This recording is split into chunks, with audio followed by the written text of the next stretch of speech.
ગુજરાતના નૃત્યો ગરબા અને દાંડિયા રાસ પૂરા ગુજરાતમાં જોવા મળે છે.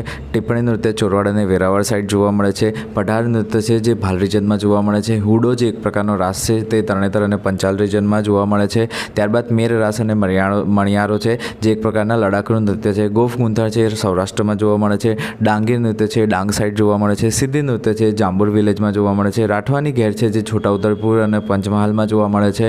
ટરપા જે નૃત્ય છે તે વલસાડ અને નવસારી અને ડાંગ જિલ્લામાં જોવા મળે છે. ડોબરું નૃત્ય છે તે ડાંગ જિલ્લામાં જોવા મળે છે. મેવાસી નૃત્ય છે એ બનાસકાંઠા અને સાબરકાંઠામાં જોવા મળે છે. ભવાઈ એ એક પ્રકારનો અભિનય છે કે જે નોર્થ ગુજરાત પર્ટિક્યુલર પાટણ અને મહેસાણામાં વધારે જોવા મળે છે. મટકી નૃત્ય જે છે એ પણ એક પ્રકારનું આર્ટ છે જે ગુજરાતના ગામડાઓમાં જોવા મળે છે. અને વિંછુડો જેને એક પ્રકારનો રાસ પણ કહે છે તે સૌરાષ્ટ્ર રિજનમાં જોવા મળે છે. અને આ પ્રકારના અપડેટ માટે આ ચેનલને લાઇક અને સબસ્ક્રાઈબ જરૂરથી કરી દેજો. ધન્યવાદ.